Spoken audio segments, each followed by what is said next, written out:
Good. Yeah, hi. Welcome to day 2 of the summit. I'm going to talk today about writing insecure Drupal 8 code. I find that when you look into a lot of resources about software security, it's about best practices and what like clean code looks like, what writing tests look like, but there's not a lot of real world examples about like how people mess up and how they get hacked. So we're going to do that today. People like raising hands and some of the other ones I've been in. So how many people here are Drupal developers? Okay, and how many people here like know about PHP security? Okay, so it's like half. Like I'm counting the half hands as none, like no hand. So it's not super common. I mean, you could have written PHP for your whole career and never like checked like a top 10 vulnerability page, or like audited your own code for vulnerabilities. It's usually because there's not really a problem until you get hacked, so I don't fault you, but we are going to give some good examples. To start off with, I'm Sam. I work at Acquia, and my job is not to do security research, but I spend too much free time doing it. If you were affected by these core security vulnerabilities, that's my fault. So I'm sorry. Yeah, I've been doing security research on core for like 2.5 years now. No one told me to, but I am really bored. I have a lot of free time. No kids helps, so yeah, it's not fair. It's not fair. Yeah, so I've been doing this for a bit. Basically, we've been told in Drupal 8 that everything's secure out of the box, which is like mostly true. But if you write custom code, you know, nothing really protects you from yourself. You know, you can still actually mess up a Drupal 8 site. So we're going to go through kind of like the top 3 classes of vulnerabilities and look through some examples of how you could write real insecure code in Drupal 8. The first one is, so like, let's say you just want to get HTML on the page. It's pretty common in our career. If you're rendering user input in any way, you could be vulnerable to something called Crosssite scripting, which is also known as XSS. This is by far the most common sort of security vulnerability. It seems to be this insurmountable issue that no one can really overcome, and Drupal has these vulnerabilities all the time. How cross-site scripting works is someone finds somewhere to do user input on your site. You may think this is a form field, but it could be a route parameter, could be a get parameter, could be all sorts of places. It could be stored, so they could enter a username, and then an admin could look at that username, trigger something. So they find it, they write a clever exploit. This is a really clever one that I can't explain, but it triggers XSS. You don't have time to explain it, you can't. Maybe both. This is like too advanced.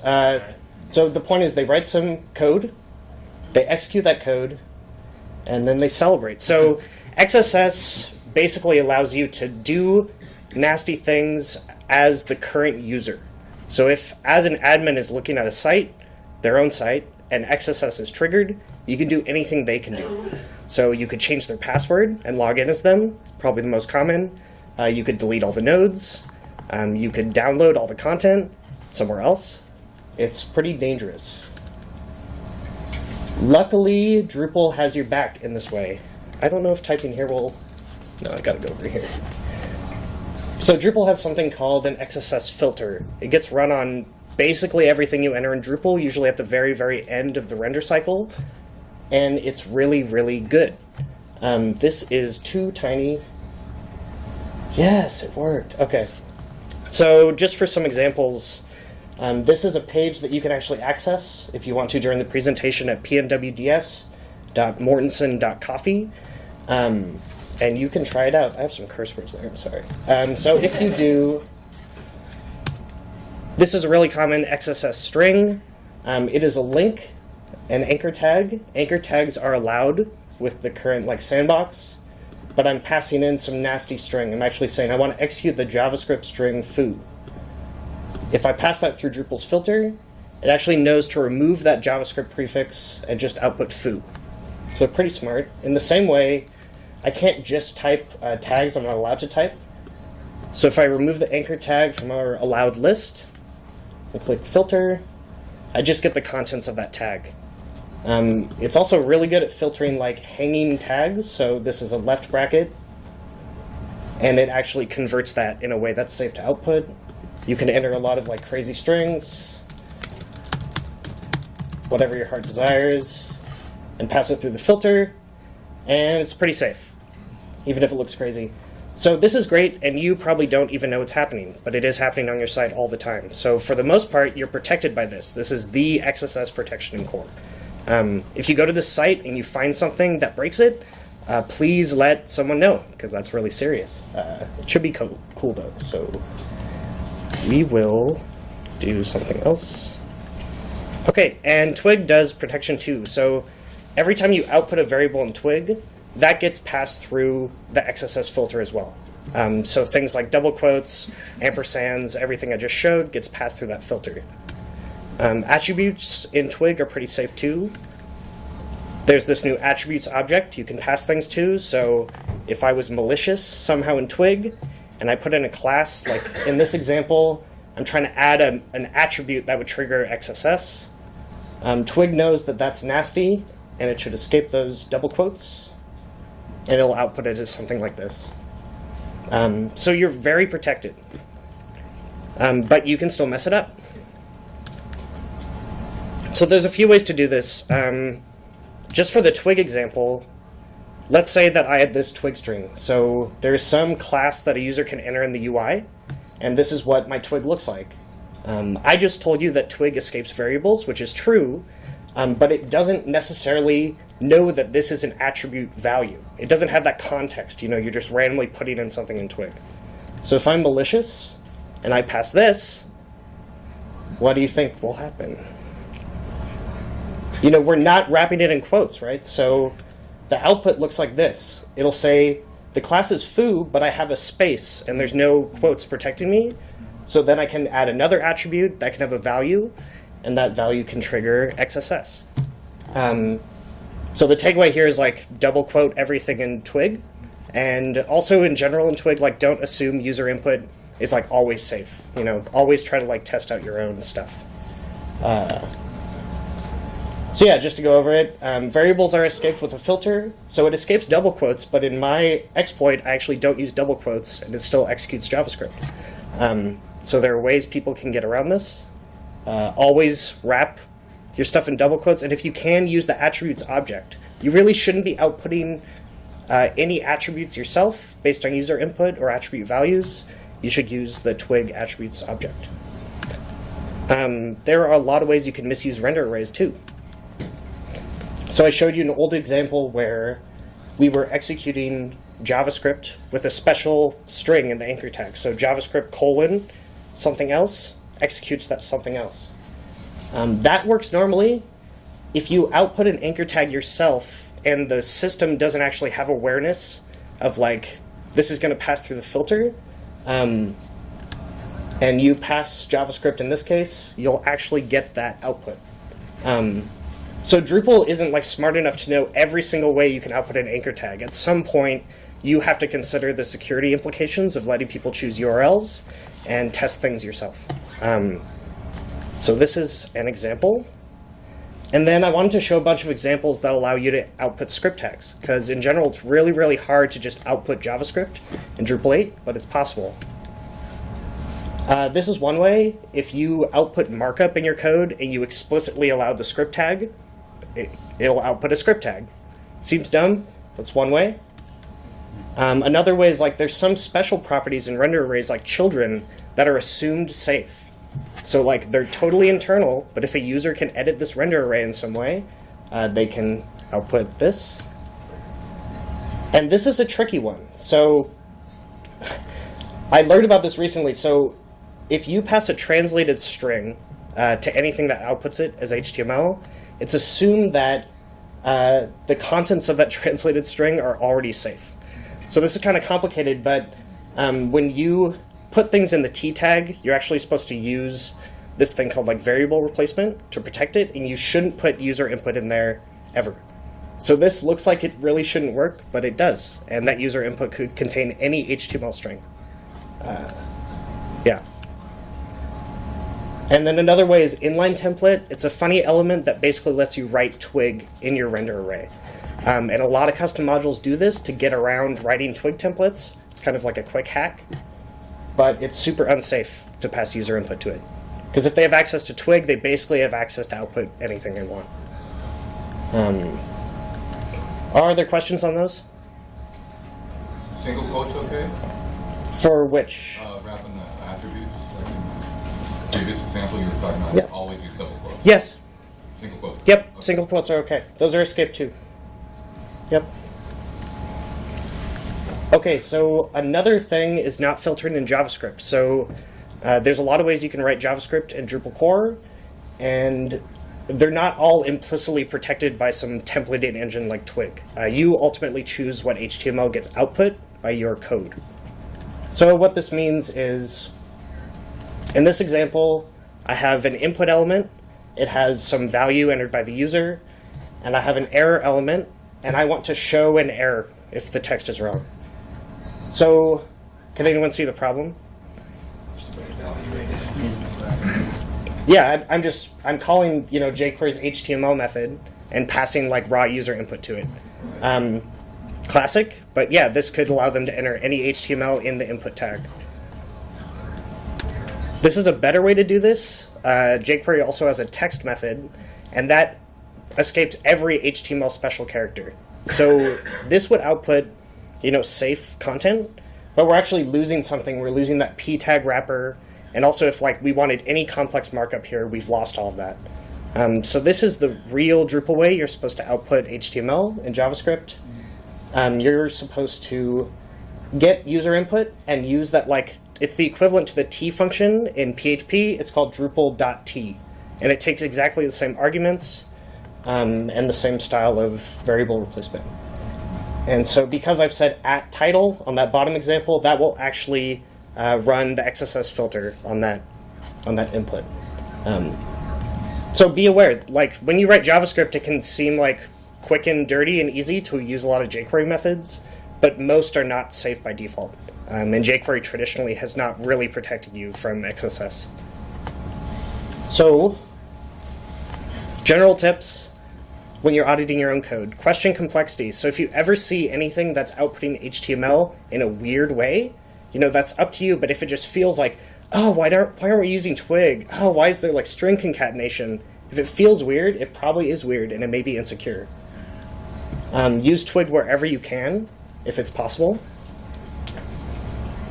And if you really want to output your own HTML and you don't want to trust the system, like Twig, there are a lot of methods that can help you. So all of these in some way escape user input.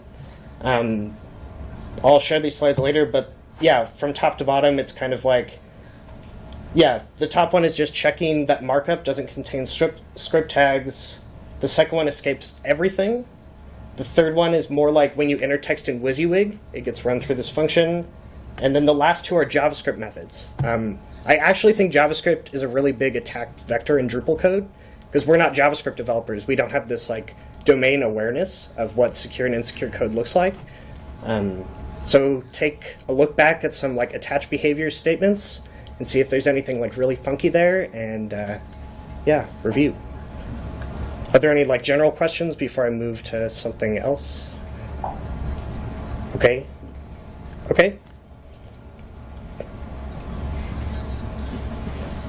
Okay, so we've talked about how outputting HTML is hard.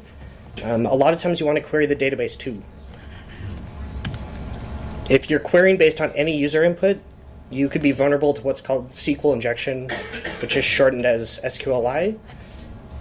How this works is attackers find a vulnerable query. This can be done a lot of ways. Usually it's if there's any user input, they assume that goes to SQL at some point. Another way is if they can trigger an error on your site, and the output of that error contains that SQL string, they've got more knowledge about how to attack your site. But the point being, they find a vulnerable query, they do something clever, If you've read that like Bobby Drop Tables comic, this is basically that. And just these are short. So the top one basically cancels one statement and makes a new SQL statement. That's that semicolon. A lot of times you can't do two query executions in one go. Like Drupal actually doesn't allow that. So the second one like closes. Like if you're saying if this equals that, this will close it early and then say or 1 equals 1. And 1 equals 1 is always true. So basically it's saying like return everything. It's a shorthand hack. And this can do a lot of stuff. So they can execute an SQL query. So they could drop everything. They could modify data. They could set a user password. They could mess up all the user passwords. Lots of stuff. Usually it's about information disclosure and like denial of service because they just tank your site. And then they celebrate. What movie is that from? Hackers. These are all from hackers. Is that worth watching? It is absolutely worth it. If you want a taste of like what that era was like, this is probably way over and above what real hackers ever did, but they're like riding rollerblades and like the security engineers like skateboarding with the mink coat on. Like it's crazy. It's absurd and it's Yeah. So kind of like the TLDR for how you're protected in core is that there's these database abstractions. So the database abstractions allow you to not write SQL by hand, and kind of, although like I feel weird about this, but they kind of recommend like you can just pass user input to a lot of the methods in the abstraction because it knows how to escape variables, it knows how to build a safe query, and it protects yourself as a developer from writing SQL by hand because we're probably not very good at that, even if we feel like we are. So just for an example, so this on the left is using a database abstraction, and on the right is the generated query. So what is this doing? So I'm trying to find out the UUID of a node based on an NID. That's basically what this query is doing. So the output on the right, you can see that DB condition placeholder that's trailing off. That will actually be replaced by the database engine with the user input. And what that means is that this does not just like concatenate a SQL string and like PHP 5 days do like MySQL escape string. It's like not doing that. It's actually using a database engine that handles that for us and should be safe. If the engine isn't safe, then everyone is really done for. So here's another example. This is even more abstract. This is called an entity query in Drupal 7 and 8. It allows you to query entities without even knowing the tables or the names of columns. So I can say, give me all nodes with a title that matches something. And it outputs something much, much more complex. But the benefit is that as a developer, it's safe and you don't have to touch SQL at all.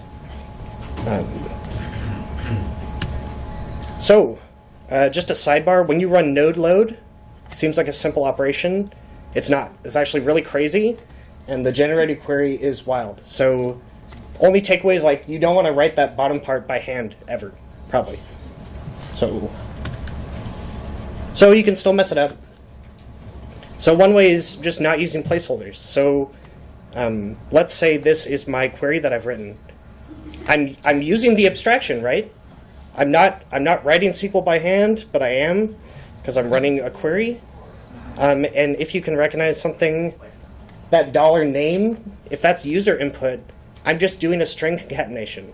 So that could end the query early. It could do that 1 equals 1 trick I taught you from before, and delete every user in your table. So this is the actual like attack string that you would use. So it closes the quote early, and then it does that or empty string equals empty string, which is also true, and it would in this case delete all your users. And that's the actual generated query. And here's the same example with placeholders. So I'm still writing a query by hand, which again, I never recommend. But if you want to do it, you can write your own placeholders and then pass the placeholder replacements as another argument. So this kind of looks like Drupal.t or t. That colon is what tells the system like that it's a placeholder, and then at the very, very end, when it's building this query, it'll do a safe replacement. So if you have to write this by hand, do the bottom one. And don't do string concatenation yourself, because you're probably not good enough to do that. No offense. So here's another funny one, and this is like, usually when I show this, people are confused and surprised, so brace yourself. So here's something that's actually using the abstraction. I'm not writing a query by hand. I'm saying I want to delete from that same table, but let's say the table's prefixed, like by, let's say this is domain access, everyone's favorite module, and like all my entries in the database are prefixed by the name of the site. So in this case, I want to delete every row in this table that's like this person's name. Okay, so do people know what's wrong with it off the bat? So if you don't escape likes, users can pass percentage symbols, right? Because why not? And if they do this, it means it will match everything that has an underscore and something before and after. And that means all your users are deleted. So this is the generated query. It's pretty bad. But that first piece of code doesn't look bad. It looks way less scary than the ones before. But it's actually just as dangerous. So this is the right way to do it. And I don't see people doing this a lot. Terrifying. But there is something in Drupal 7 and 8 that allows you to escape likes. And so kind of like escaping a regular expression entered by a user, it looks for percentage symbols and escapes them. Are there other escape functions like that? For SQL, no. Okay, that's just the one. Yep. In D7, I believe it's DB_like, right? Yes. Or that's how you execute. Wait, yeah, maybe. I think that's how you escape. Okay. Yeah, that probably said something like escape anything. Yeah. So there is an escape method in Drupal 7. So use it too. So this is a great example because like, This. I'm sorry. Go ahead. Yeah, going back to like just the first one, that looks like okay code to me. I mean, at a first review, I'm like, yeah, you're using the abstraction. What could go wrong? But a lot can. So, yeah. What was your question? Well, you had showed an example before. Is this, there's like the high-level abstraction that we're supposed to use, and then is this like the mid-level? I mean, you're not writing SQL directly, but is this the one you're not supposed to use, this abstraction? This first block of code is perfectly using the abstraction in the way you should, except it's not escaping like. So can't the abstraction layer do the escapes on the like? Can we patch Drupal to do that instead? You could, but how... Otherwise we're like... Yeah, so how would it know from this string which is the user input? I don't know, but I think we should figure that out. So that's the Having problem. people do that kind of stuff, escape like in the bottom is not going to happen probably. Yeah, and it's something anyone that's like done SQL security and something else would know.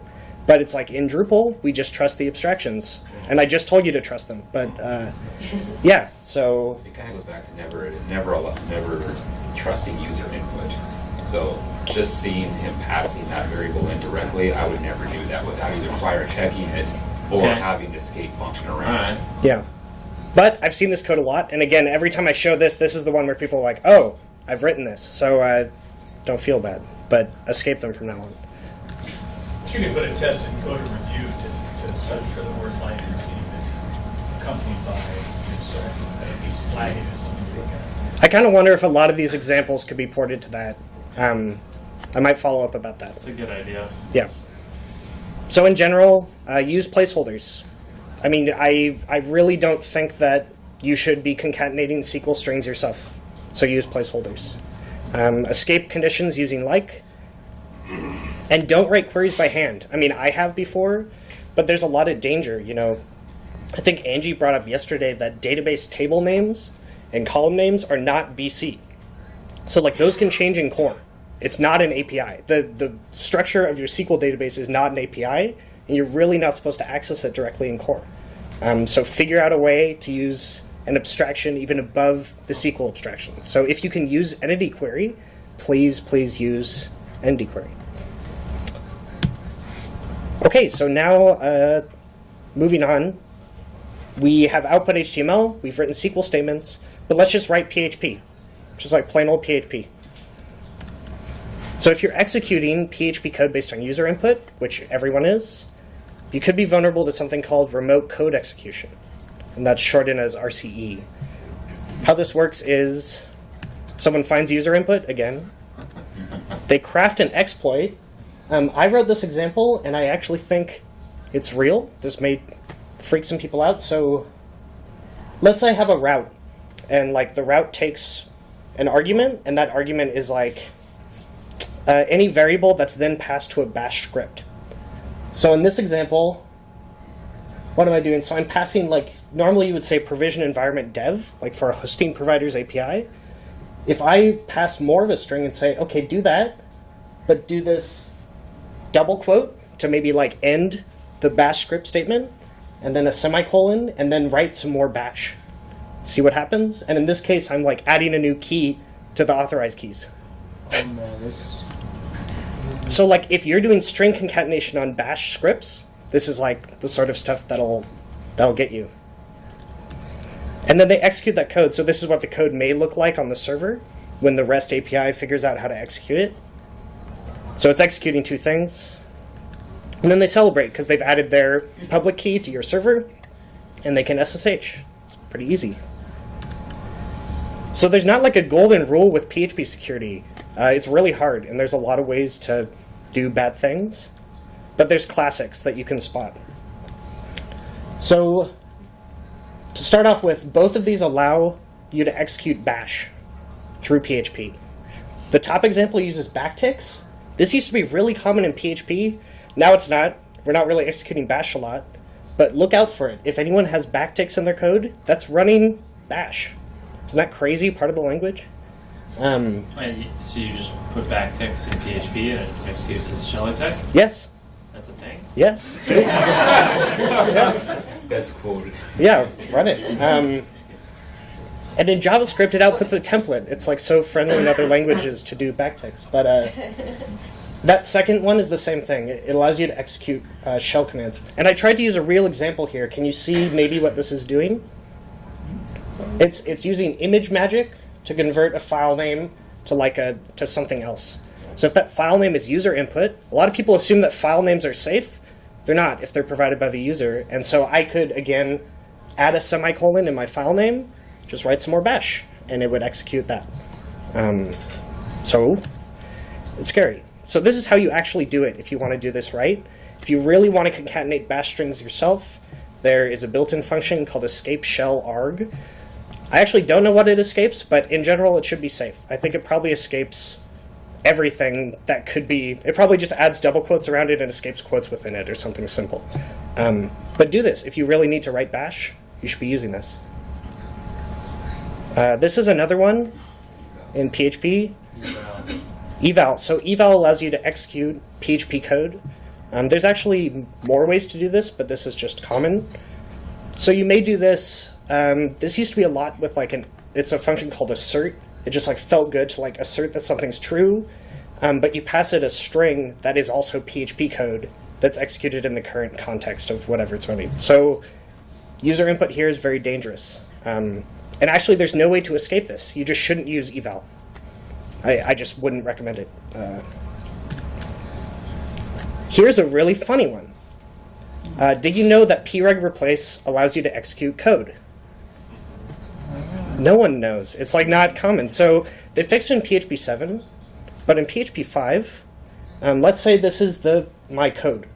So a user can give me a regex and what they want to replace it with and a subject. And let's say they can control all three for this example. Okay, this is crazy. So if you pass the E flag to the end of preg replace, like the regex, that tells it I want to execute code for every matched glob or whatever you want to call it within the regex. It's crazy. I don't know why this exists, but this is real. And this really, /E. So that means that your replacement actually needs to be a piece of PHP code that executes and returns a value to replace it. And yeah, in this case, I match everything, and I just want to see who the current user is, maybe start off a session of hacking. Terrifying. Is /E commonplace across regex and implementations of regex, or is it just PHP? Just PHP. Okay. If you do this in 7, I think it doesn't work and it throws a warning. So that's cool. This is how you could actually do this. If you really want to use, even if you really wanted to use well, don't use the E flag ever. I think that was in here as like hidden notes. Never use the E one. But if a user ever gives you regex, you should actually wrap it in this thing called preg quote. This is something I don't see a lot too, but if you allow a user to give you regex, they can type they can end it and do /e, right? They could end the delimiters, that's what those slashes are called, early, and write whatever they want. But you actually just want them to write stuff within the delimiters. You don't want them to get outside. So wrap everything in preg quote. It escapes the /, and you can pass it a custom delimiter if you use pipes or something else. Yeah. And here's another one. This is arguably the most common way to execute code remotely in PHP. For the people in the back, it's just unserialize, the unserialized function. Yeah, there's something called, why can't I remember it? Object injection. And so you can pass a special serialized string for a class that you know, this is too technical, but it implements something called the wake-up method or this destruct method or something. And then you can execute code through that. It's actually really, really hard to pull off, but it's doable. And I've found places in Drupal 8, like classes I can abuse, that allow me to do interesting things with this that I won't share. So never, ever allow users to enter serialized strings. You may think in your head, like, I'm not going to, but a lot of database tables in Drupal already do. So like, there's serialized columns in MySQL that allow you to enter serialized strings, and they get unserialized automatically. If users find a way to input data there, that's very dangerous. So, yeah. Are there questions about these? They're all pretty scary. Yeah. If you're dealing with an API call where you're getting serialized data back, what can you do about that? You're getting it back? It's PHP serialized data, or?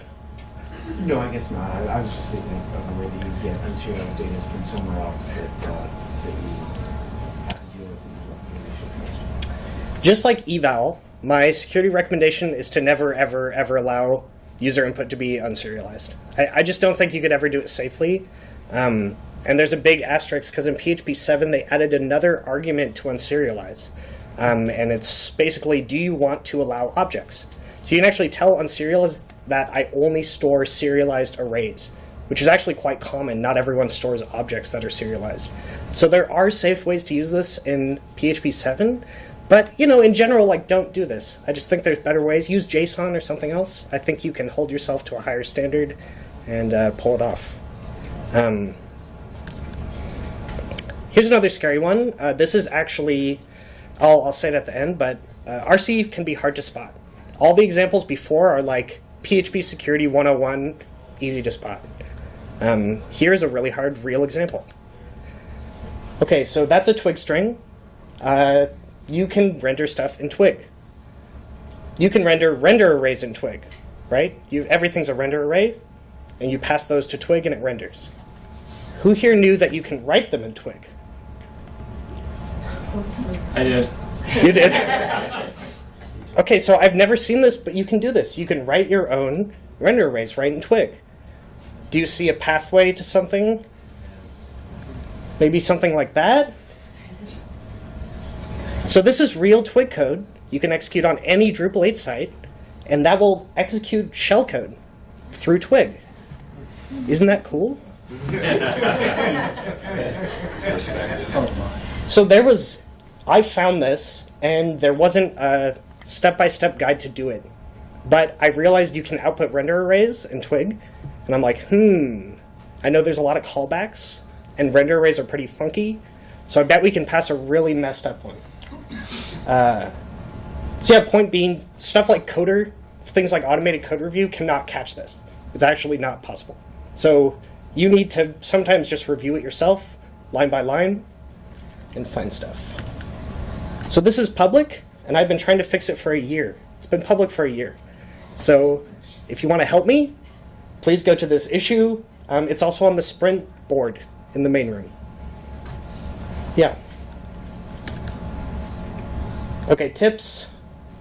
Dynamic shell commands are really common in hosting providers. Not that I work at one, Acquia, but it's really common. Small dev shops and big ones write these crazy bash scripts that take like names of customers and names of environments and does stuff with them, provisions new environments, runs SSH commands, and they assume that like client data is safe.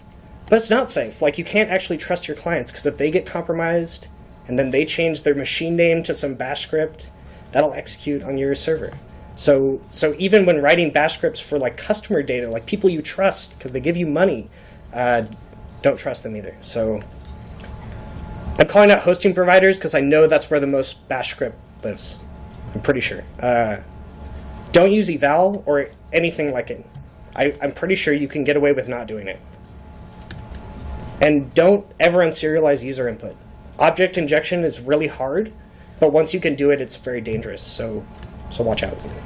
Real quick on that one. Yep. So what's a case where, I guess, and there's no users entering serialized input usually, right? Right. So usually this happens with a chained exploit. So that means that I find some way to, example, like write to an arbitrary column that I know stores serialized data with like data that I input. So that's the first vulnerability is I can write serialized data somewhere. Then the other one is I can unserialize it somewhere else. So usually you have to chain two exploits. Back in the day in PHP, people really made APIs that accepted serialized strings. This was like pretty common because why not? It's like you don't want to use JSON because we have PHP, we can pass objects around. So this used to be incredibly common. People would actually let people input serialized strings.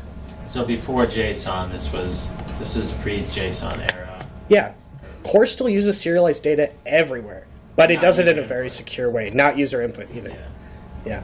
All right, thank you. Yeah.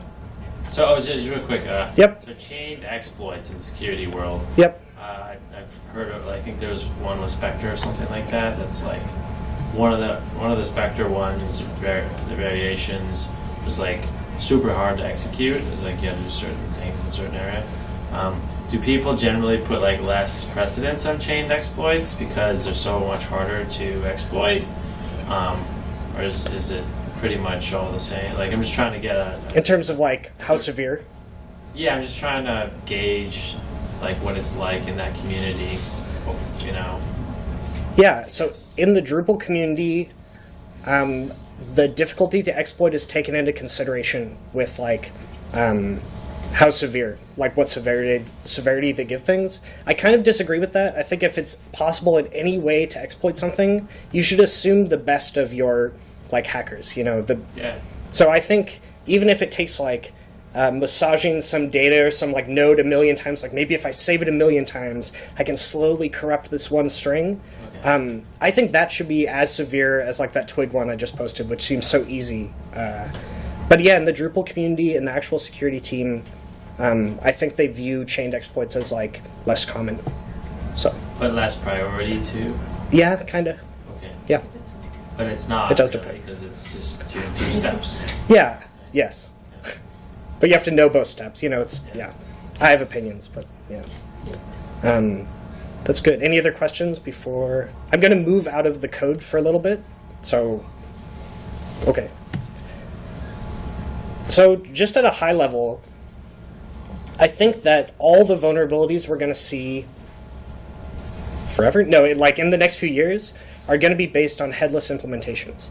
And I say that because I've found some, and some are already like public and posted, and it seems like a really great target for hacking Drupal. The reason it's a really great target is that it changes how we deal with validating user data in a pretty fundamental way. In traditional Drupal, users input things maybe through a form. That form is loaded and goes through access checks based on the route. In Drupal 7, you have these crazy routes with crazy percent symbols and access checks. And then when you submit that form, there's form validation. You have a validate hook, and you have a validate method you can implement. And then at the very end of all that, you have entity validation, which is like the entity API says a required field isn't filled in, or this is not a string, or something. With Headless, it's different. Users still input data to an API that is very accepting of a lot of different inputs. The only access checking is actually on the resource, not the route, which means if a node is writable, like anyone can write to it with REST that has access, right? That kind of makes sense. That's like how it should be done, but we're missing how we used to do this. You know, we used to have like crazy route checking methods that said, oh no, this is a special admin form and only admins can access it. Like you don't have that with REST. Entities are just exposed. Then the next level is serializer validation. This is like, is your JSON valid? Which can protect against a lot of attacks. This should also say like normalizer validation. It's a new thing in Drupal 8 that lets you validate even at a field level if the data looks good. And then it's entity validation. So do you see how we're like skipping some steps we used to have? So if you're a developer right now and you rely on forms as like your security prevention, you're going to be like running into a lot of trouble with Headless because you no longer have that protection if you have an exposed API. So yeah, if you can move as much validation logic out of forms as possible and into the entity, that will protect you going forward. Yeah. And I think this is really serious. Like, I think the vulnerabilities are sometimes easy to find. And then you think of people making like custom REST resources in Drupal 8. That's just so terrifying to me. It's like, it's still as easy to make a REST resource as it is a form. But the level of technical skill you need for those two things is vastly different. So yeah, a little scary. I also think that headless implementations aren't mature yet. No offense. So here's a question I haven't had answered. Like, how do you render formatted text in a headless app? So let's say, you know, Drupal has text formats, right? You can say, I only allow these tags. I only allow this certain input. When you get that via REST, you get the raw user input and the name of the text format, like filtered text. Like, what does a JavaScript app do with that? The JavaScript app doesn't know how to filter it. You have to rewrite filtering in your headless like front end. And then what should your headless app do for validation before hitting the API? You know, like as developer, I'm like, it shouldn't do any because the API should be secure. But there are many ways to exploit the front end app that can affect the back end app. It's complicated. So this is an open question. We don't know how much validation these headless sites should do before passing it to Drupal REST. And then how do you store credentials? Like, this is also weird too. You know, you can share like the same sort of cookie when a user logs in, but that's not always how people do authentication in headless. You know, sometimes they're using OAuth or they're using some other token that they control, and that token exists in something in your headless app. So now that's like a new security vulnerability, right? We're kind of re-implementing authentication. Scary. Yes? On the first one, getting the raw input, does Drupal also return the formatted input? It doesn't. Not via REST. I think you can probably use something like JSON API, extra formatters. There's some module that may allow you to output that. But then your headless app is still trusting that data. I mean, maybe it should. But just out of the box in core REST. Yeah, we don't have that. Yeah. And so this is basically the end. Yeah, I think, you know, this went through a lot of technical examples because I wanted people to think about code they've written. But in general, like, you know, if you have a code release process, you have like a release manager and you have like review, if security isn't a part of that process, it should be. Even if it like means more hours for the client or more like pain for your developers, you should have someone that reads every piece of custom code and knows about PHP security and validates that it's good. Yep. Is there any automated linter sniffers that can help? Yes. So this gentleman mentioned one. I don't use it. You're talking about the code reviewer? Yeah. It's just called Code Reviewer. It's code review module. Well, so I was thinking about the code review module. Yeah. Coder? Coder. Yeah. So I think Coder can do this. Okay. But Coder could have never found the Twig one. Yeah. So like, Coder will find stuff like when I gave those specific examples about PHP security. I think it should definitely find all It'll those. pick up like lack placeholders, things like that. Pretty common stuff that you should be using. Yeah, so that's a good first level. But yeah, go a bit deeper. And what's nice about having that review process be codified and actually part of your release process is it lets your developers think about this as they write code, just like they think about code style, how they think about UX, how they think about efficiency. They should think about security. You could also write your own scripts just to look for particular strings that you know are vulnerable and code base. Yes, so people sometimes implement what's called like fuzzing, automated fuzzing. And so they have these crazy strings that they know are used in exploits in the past, and they just hit every exposed user input with all of them and see what happens. Those are really cool, and no one's done that for Drupal, so maybe that can be a side project. Google has an open source fuzzer that can do this for software projects, but it's really meant for like binaries. It's meant for like command line tools. It's not meant for CMSs, but maybe if you're like passionate enough, you can figure out how to fuzz a Drupal site. That would be an amazing project. Yeah, and I can help, probably. Yeah. Yeah, so I kind of have like 15 minutes for questions, I think. Yeah. So what you're saying, earlier you said if you find a vulnerability, we should let people know. So Yep. I should just blog about it, right? Oh, yeah. Can I do this easier? Okay, so before this talk, I published this. I'm sorry, I don't know how to do this faster. I published this site. This is running Drupal, and it's like a fun little sandbox you can use after the talk to try to like break the XSS filter. I think it's pretty fun, and I haven't been able to do it, and I've read through a lot of the code. Seems very good. If you ever find any security vulnerability, just email security@drupal.org. If you want to go an extra step and help them out, there's forms for every project to submit a security issue. So it should be on the project page. There should be a report a security vulnerability link, kind of where the browse issues link is. Use that.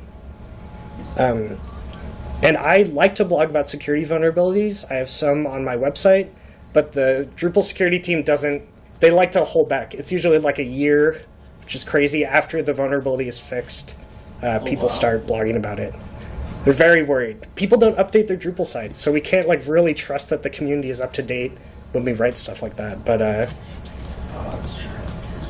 I would love if I can blog about it like as soon as it's fixed. Why shouldn't I be able to? But there's reasons. So yeah, if you go to my website, which is like mortensen.coffee/blog, I have 2 published, and they go really in depth of like how I found them and how we address the issue. And these are crazy ones. They're really hard. They're not even really covered by this talk, the sorts of vulnerabilities. So, yeah, some homework. Something. Yeah. Yep. Probably goes without saying, but don't trust old projects. And don't trust your old projects. You're a much better coder now than you were before, so read your old stuff line by line. Yeah, and there's general Drupal security tips this doesn't get into, like if a module's not covered by security coverage, which a lot of alpha stability modules are not, the Drupal security team doesn't want to work on them. Sometimes they do if the usage is high enough, but there's not a contract between the security team and that module maintainer that says we want to work together. So if you go and download a module, especially in Drupal 8, and it's got that big scary banner that says this module's not covered, it's really not covered. And I don't know what the best step is if you need it. I think it would be to help them get security coverage. You could offer to be a co-maintainer. You could squash some bugs and get a stable release out. There's a lot of ways to help out, but be aware of that. There's a reason that message looks so terrifying. It's because it's actually scary. How does a module get to that state? Of opting in, or which state? The red message on the top. How does it? Because most by default have it, or most by default do not have it. Most by default do not have it. Okay, so if I created a brand new module, it'd have a message at the top saying security advisory, not covered, right? Yep. So I'd have to opt in, Yep. and I would do that through the proper channels or whatever. It's self-service. So Oh, do a stable release, Okay. and then edit your project, and there's a checkbox that says, I opt in to security coverage. So it's not even that formal. No one actually reviews your module when you do that because they don't have time to. There's so many dang modules.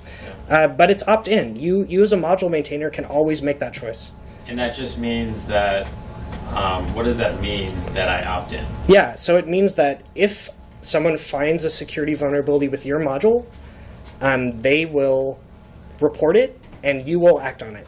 So it means you as a maintainer will help the security team write a patch, commit that patch in a nice release managery way, not a right away, and then do a security release for your module. Okay, and if I don't opt in, the message is there. People can still submit a vulnerability? Yeah, but if they do it to the security team might be like, we don't do this. Yeah.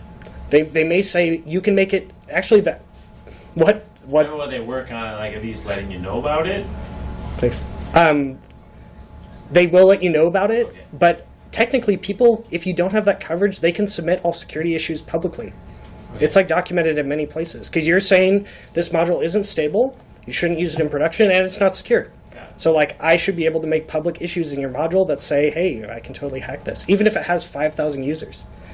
So you as a maintainer have to do that due diligence. So So what's the criteria for getting the assertion that your module is security checked? yeah, so there's two things. One is this opt-in way, where you just like click a checkbox and say, I'm going to work with the security team, and you have to do a stable release. But that doesn't mean anyone has reviewed your module, said it's stable. So there's a queue that I don't know about, but if you look up security module review, you can submit it for review, and someone on the security team, when they get to it, will review your module. And it used to be that every module published on Drupal.org had this, but the security team's too small and there's too many new modules. We couldn't restrict it anymore. There were like big companies using Drupal that hated this because they're like, I just want to publish my module. I have to wait 4 months for a review.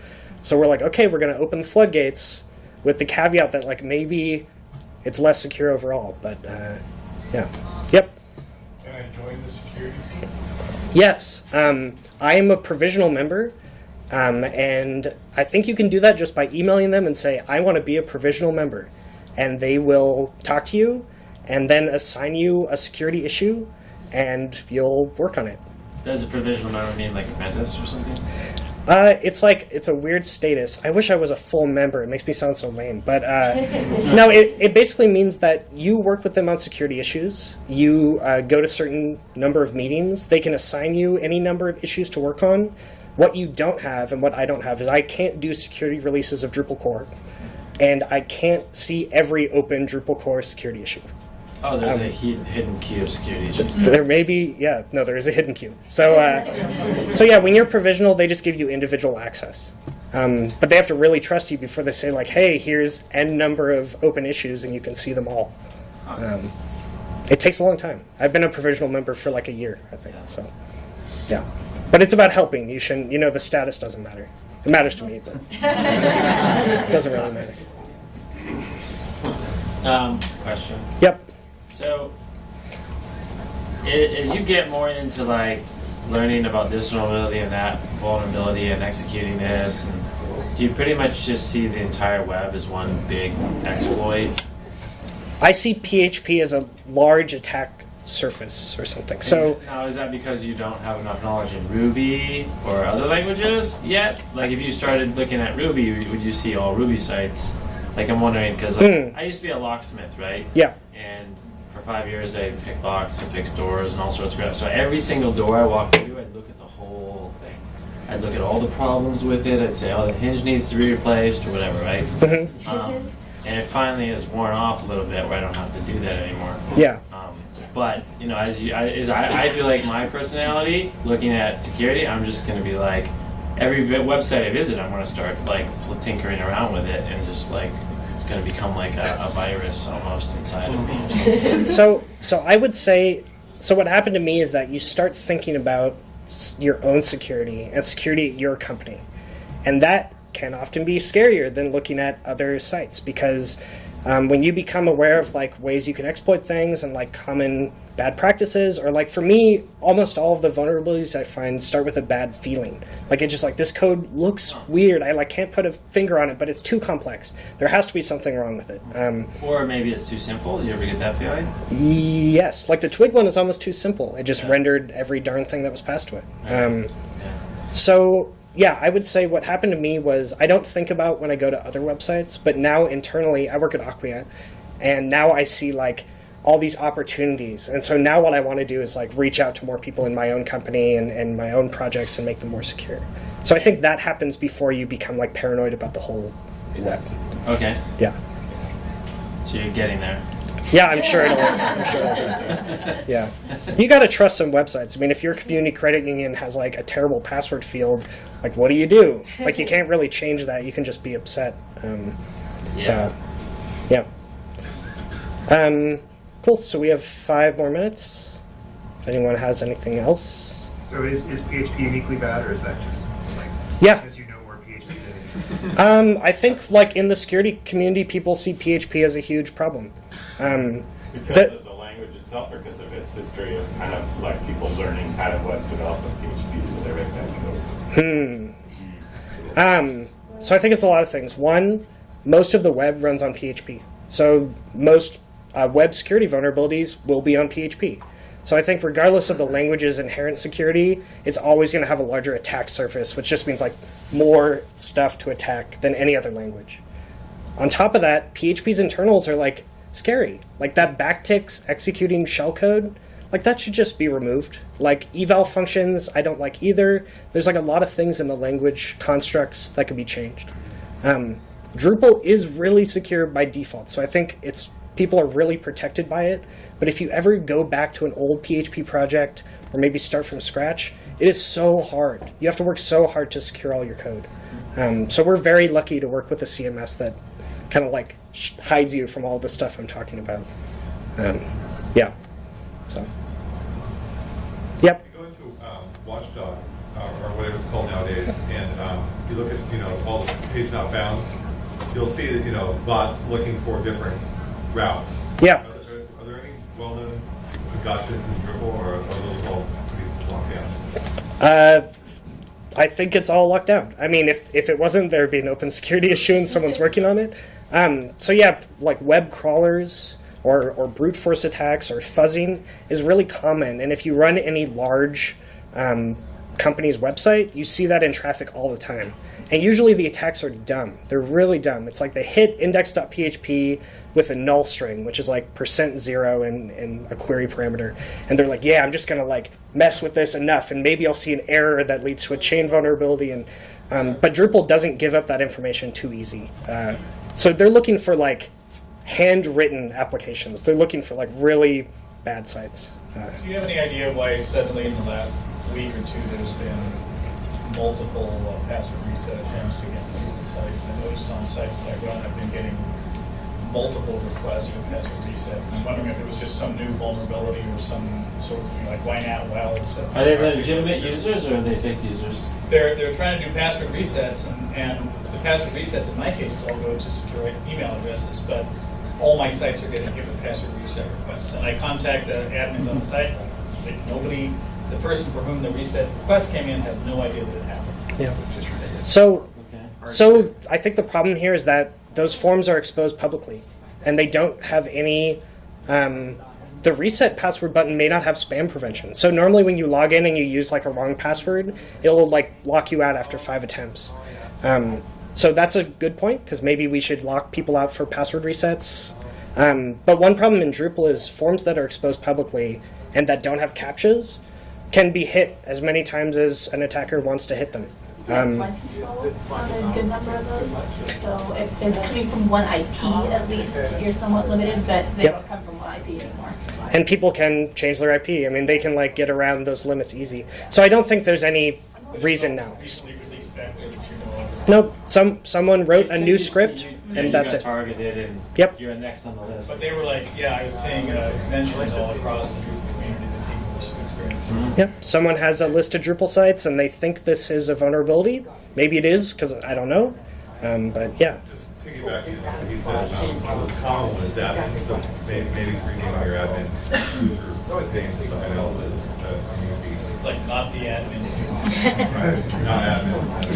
So one thing you could do with password resets, I'm kind of like thinking of what you could do. You may be able to enumerate users. You can. There's a module for that. It's called username enumeration prevention because the forgotten username form is really bad because it tells you whether or not an email address actually exists. So once you find one that exists, you can just so if you install this module, it basically just says every time like we'll send you an email rather than actually telling you that you have that. I'm writing a note because we should fix that in core. That's a thing. So we're out of time, so I have to press the red button. But if anyone wants to talk to me outside, I'm here. So thank you.